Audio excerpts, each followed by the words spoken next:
if money doesn't loosen up, this sucker could go down. And I mean, that goes right up there. Tear down those plaques of Adam Smith. Exact time in which the baby was born or something. And I was supposed to bet on that number in the numbers racket that day. So I have a lot of memories of of Georgetown. And I was here during World War II, which was really a fascinating time to be in Washington. And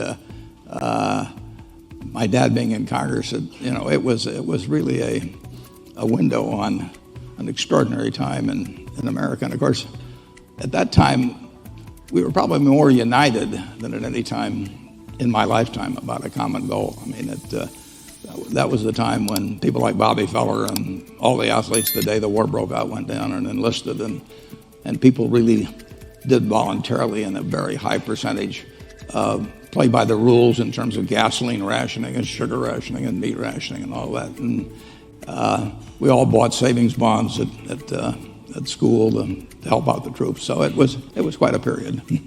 Well, so somewhere along there you started investing and changed the nature. And I've read stories that you started investing at 13, or whether they're true or not, but somewhere around that. And it was 11. what created the fascination with investing?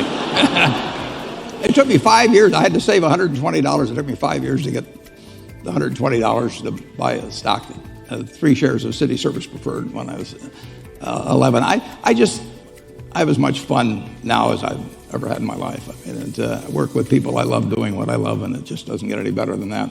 Well, the quote is that you tap dance to work every day? I tap dance to work, yeah. And so what makes you do that? Don't ask me to demonstrate, but it was nice to get that round of applause at the start, but I've learned that crowds now applaud at the start because I'm 83 and they're not sure I'll be around at the end of the talk. I've shared enough dinners with you know that you have more energy than anybody I know. So let's switch to a little bit on the philanthropy side. So Sure. President DeGioia talked about the giving pledge. How did you come up with the idea with Bill, and how are you doing on it? I mean, well, we're doing great. And it was, I don't know, 3 or 4 years ago, Bill and Melinda and I were out in California and talking, and I'm not exactly sure how it came up, but we decided to call or write David Rockefeller and ask if he would host a dinner in New York for about 16 or 18 people, just to talk about philanthropy. And Oprah Winfrey came, and Mayor Bloomberg was there, and it was a private dinner. And I started having these people talk around the table as to how they developed their philosophy of philanthropy. It must have taken us 2.5 hours or so to get around. I mean, people were really interested in it. So Bill and I were at that dinner. We decided that maybe there would be a possibility of taking this passion which these people had shown and going to other people that had a great deal of money and see if we could develop something where people would pledge at least half their net worth. And we now have about 115 people. I've been dialing for dollars. I call these billionaires up, and sometimes they tell me how they can't do it, and I decided, I tell them I'm going to write a book on how to live on $500 million, because apparently there's this great need. They just can't seem to figure out how to do it, and they need help. But it's been very rewarding, and I received a letter from one woman. She and her husband had over $10 billion, and she sent me a tie. She sent me 2 ties, and she sent me this handwritten note and said that they hadn't really faced it. It's a little like facing your own mortality to some extent, making that plan, and that's tough for people sometimes. And so she and her husband had changed things, and over half of that $10 billion was going to go to philanthropy. But I tell them, if I'm talking to some 70-year-old, I say, do you really think your decision-making ability is going to be better when you're 95 with some blonde on your lap or now? So let's get on board, fellas. If you've read Adam Smith and the specialization of labor, you know that if you're good at one thing, you're not necessarily good at another. You ought to get the person. You ought to use your talents where they're most useful, and get other people to give their talents. So, when my wife had babies, I went to an obstetrician. I didn't deliver myself. When I get a toothache, I go to a dentist. So I wanted to go to people who were very good at giving away money and who were younger, energetic, smart, and had the same objectives in philanthropy that I did. And the basic principle of the Gates Foundation is that every human life has equal value. And if you start with that as your basic assumption, then a lot of things flow from that. And Bill and Melinda, as well as my children, because I have foundations for each one of my three children that are of significant size. And you can read the letters I wrote them up on the Berkshire Hathaway website. I do not direct them to do anything, but I do tell them to swing for the fences. I tell them if they succeed at everything they do in philanthropy, they're doing the wrong things, right, because the important things are the tough ones, and you're going to fail in some of those. But I have got much younger people, very energetic people, common objectives, and they work for nothing. So that's not a bad deal, Brian. That stretches the money a long way. Yeah, absolutely.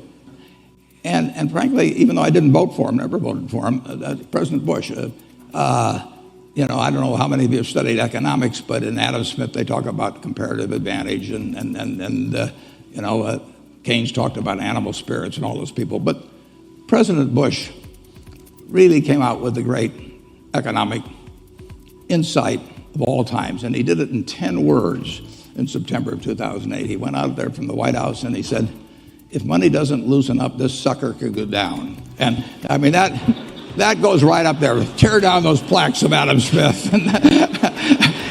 And he backed up those fellows. And so we've come back from it. But business has come back. A lot of companies are having record profits, including many of ours.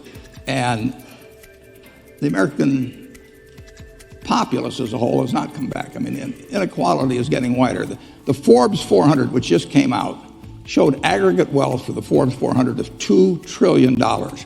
You go back 20 years and that was $300 billion. So it's up 6 or 7 for one. It's different people to some extent, but this is the top. So the question is, the business models are changing, the world are changing. The new technology, they're changing everything. There's no way you can just stay out of it and stay with the traditional. Now, for the private investors, especially in the venture capital industry, what would you think is the most important thing, the key in evaluating a company?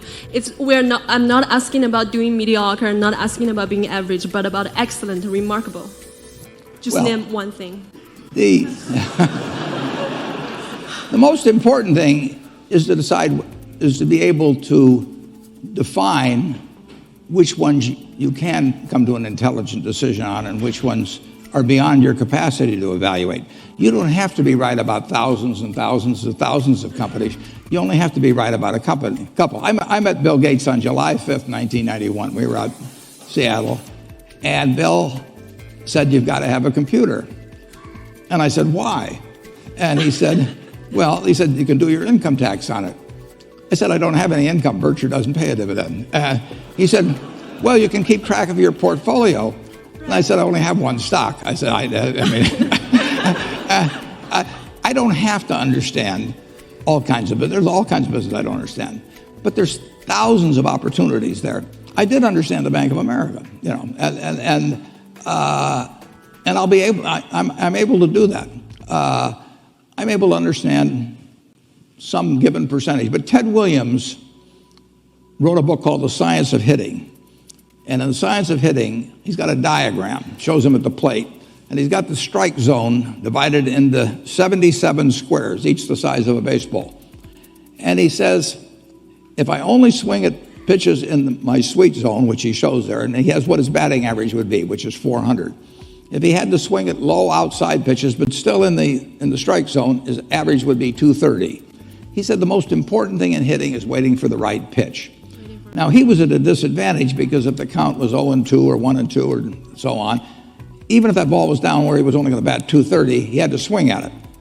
In investing, there's no called strikes. People can throw Microsoft at me and, you name it, any stock, General Motors, and I don't have to swing. And nobody's going to call me out on called strikes. I only get a strike called if I swing at a pitch and miss. So I can wait there and look at thousands of companies day after day. Then if I swing, if I hit it, fine. If I miss it, it's a strike. But it's an enormously advantageous game. And it's a terrible mistake to think you have to have an opinion on everything. You only have to have an opinion on a few things. In fact, I've told students, if when they got out of school, they got a punch card with 20 punches on it, and that's all the investment decisions they got to make in their entire life, they would get very rich because they would think very hard about each one. And you don't need 20 right decisions to get very rich. 4 or 5 will probably do it over time. So I don't worry too much about the things I don't understand. If you understand some of these businesses that are coming along and can spot things on, if you can spot on Amazon, for example, I mean, it's a tremendous accomplishment what Jeff Bezos has done. And I tip my hat to him. He's a wonderful businessman. He's a good guy, too. But could I have anticipated that he would be the success and 10 others wouldn't be? I'm not good enough to do that. But fortunately, I don't have to. I did form an opinion on the Bank of America, and I formed an opinion on Coca-Cola. I mean, Coca-Cola's been around since 1886. There's 1.8 billion 8-ounce servings of Coca-Cola products sold every day. Now, if you take 1 penny and get 1 penny extra, that's $18 million a day. And 18 million times 365 is 7 billion, 3 less 730 billion, or $6,570,000,000. So annually, $6,570,000,000 from 1 penny. Do you think Coca-Cola is worth a penny more than, Joe's Cola? I think so. So, and I've got about 127 years of history that would indicate it. So those are the kind of decisions I like to make. And you may have an entirely different field of expertise than I would have, and probably much more up to date in terms of the kind of businesses that we're seeing evolve. And you can get very rich if you just understand a few of them and understand their future. I look at people pouring ketchup on, hamburgers and potatoes. I don't think it's going to change. And the nice thing about it, some products travel. Some products don't travel. Candy bars don't travel well. I mean, if you look at the Cadbury bars in England, they don't sell well here. And if you look at the Hershey bars here, they don't sell as well someplace else. Soft drinks travel, and ketchup travels. I like products that travel. Well, Okay. Thank you, Warren.